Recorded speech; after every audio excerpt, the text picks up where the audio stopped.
The Berenstain Bears and the Week at Grandma's by Stan and Jan Berenstain.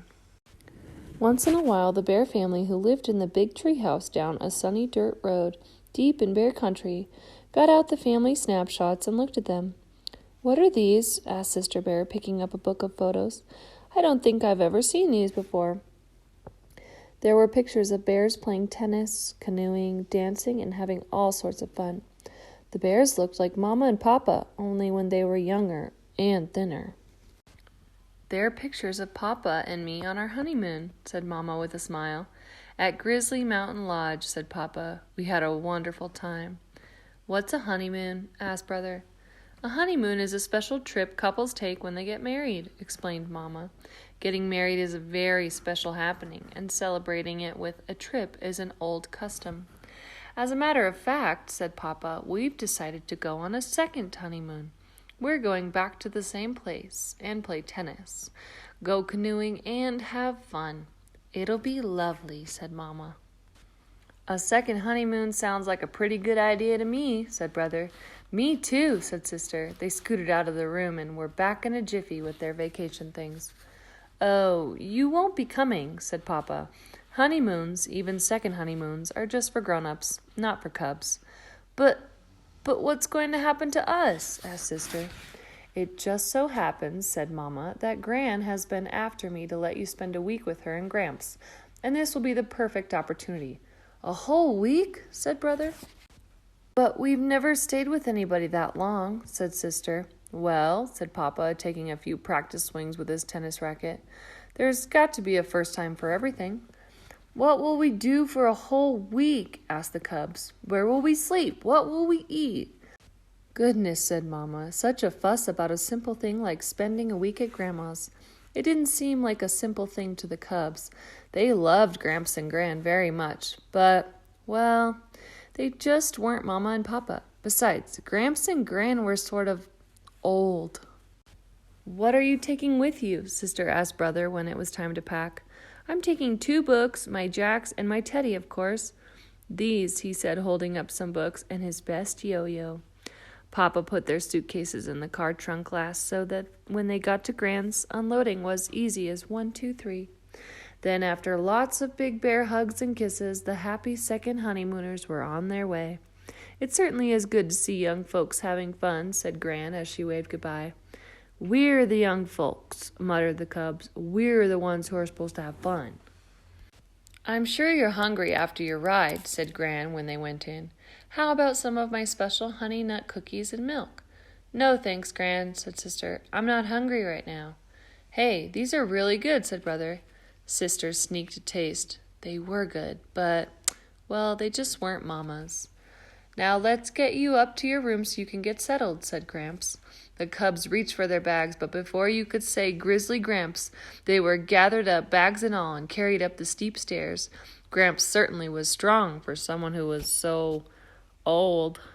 The room at the top of the stairs was very nice indeed, but, well, it just wasn't home.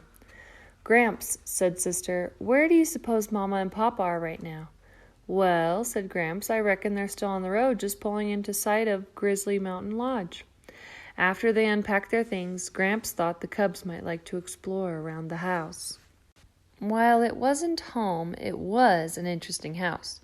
There was the attic crowded with all sorts of interesting things, Gran's kitchen with its yummy tastes and smells, and Gramps' den. Gramps knew how to build a ship in a bottle. When the cubs asked him how it was done, he just smiled. "What do you suppose Mama and Papa are doing now?" they asked then.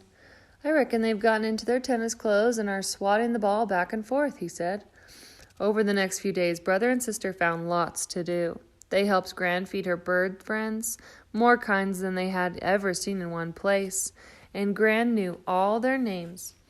They helped Gramps cut and smooth twigs for a new ship in a bottle. It turned out that he built them outside the bottle and then slid them in. It was pretty tricky. They went fishing in a special place Gramps knew about. "Well," said Gramps as they returned with a fine catch, "I reckon that your Mama and Papa are out canoeing right now." "I certainly hope they're having fun," said Sister, "because we sure are." Better get these chairs in, said Gramps after a fine fish fry. It's going to rain tomorrow. How do you know? Asked Brother. I can feel it in my bones, answered Gramps. It turned out Gramps was right. Good, said Brother. We'll be able to relax a little. Sister got out her jacks and he started to play with his yo-yo. Used to be pretty good with one of those myself, said Gramps. Was he ever?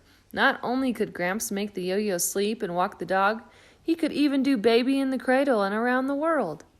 That evening, after a refreshing nap, they all went to Gramps and Gran's regular Friday night square dance. Gramps and Gran didn't just watch.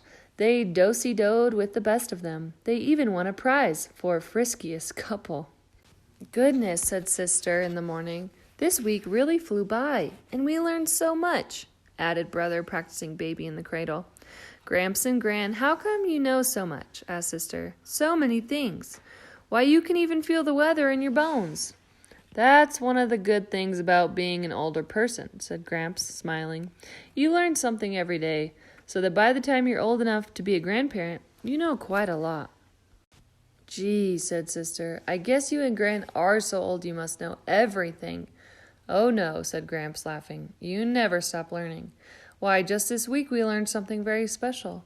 We learned how absolutely wonderful it is to be grandparents and have lovely grandcubs. Then Gramps and Gran swept their grandkids up in a big hug. The next thing they knew, a familiar beep beep was heard. It was Papa tooting the horn, and he and Mama were back from their second honeymoon, and it was time for the cubs to go home. After saying goodbyes and thank yous, the Bear family piled into the car and headed home. No sooner were they on their way than Brother and Sister were bubbling over with the fun and excitement of their week at Grandma's. Well, said Papa, sounds like you had a pretty good time. Oh, we did, said Sister. Papa, sometime you might want to go on a third honeymoon. Then we could spend another week at Grandma's. A third honeymoon, said Papa. I don't think anyone's ever gone on a third honeymoon. Well, said Sister, there has to be a first time for everything. The end.